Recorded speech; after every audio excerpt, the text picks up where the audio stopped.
we all know what a christening is, obviously, but have you heard of naming ceremonies? Yeah, well, this is, you know, a mostly non-religious way of welcoming your child into the world. And the number of naming ceremonies has apparently tripled over the past few years. So that does mean instead of godparents, you choose guide parents. Well, guide parents. I'm a godparent. Are you a godparent? Yes, I am. Yeah. Really bad. What do you think of the naming ceremony, Guide Janet? parent? Yeah. Makes you sound like a guide dog with 2 legs inside. I'm a bit sad that christenings are going out of fashion, a little bit sad.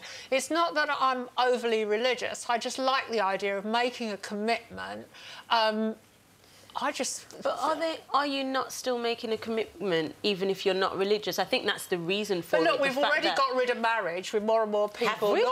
More and more people are not getting married. Marriage is going out of fashion. Civil partnerships are only available to gay couples, not heterosexual ones. So a lot of people aren't having any kind of commitment ceremony to their relationship. And now when a child comes along, you don't go to a church, you have some kind of naming day. Yeah, but it's all like commitment life. For instance, myself, I'm a godparent, and I remember standing in church, you know, declaring that I am going to help to raise this child in a godly way, and I'm like, I'm not religious, I'm lying in a church. But that's exactly how I felt. Because you're in a church, it adds a certain gravity to the occasion, and if you're having it by the Barbie with a load of, you know, banners and everything, is it a ceremony that you're going to take seriously? Does it only have gravity because if you're religious? Exactly. I actually kind of admire that when people say... I've got a friend who wouldn't come to my son's christening because of his principles. He said, you know, I love Jack and I'll always come and see him, but I'm not coming to the ceremony because I don't believe it. I don't believe in God and the church and,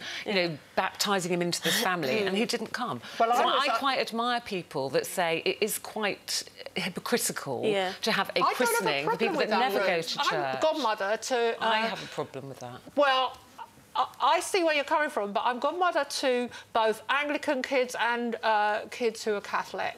My ex-husband's kids, his boys, have been raised as Catholics, and I'm their godmother. I've not been a terribly good one, but I've done Can you imagine? And I just think my role as a godmother is when they get to that teenage phase and they're being really embarrassing and badly behaved, I will stick up for them.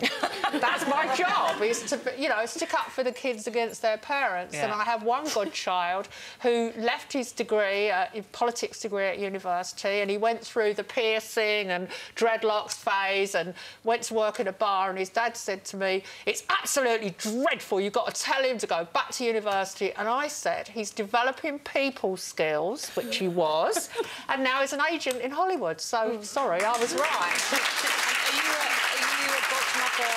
You know, do you like being godmother? Do you take it seriously? To be asked to be, it was my niece, actually, when she was born, I was asked to be a godmother, but I'm so sorry, Laura, because I am really bad. Yeah, I am. I love her to bits, but I'm so bad at remembering birthdays and all that. But she knows, you know, if she ever needed anything, she'd only have to phone me. But that's the point. And I go, it's not about birthdays and presents. It's about knowing whether you're religious or not, whether you're the godparent or the guide parent. It's about that child and that family knowing. I also think if the chips are down or they're in trouble or they need you, you would be there. Yeah, absolutely. But I also think this whole baby naming, baby showers, all this, why don't we just call it, let's find an excuse to have a party again?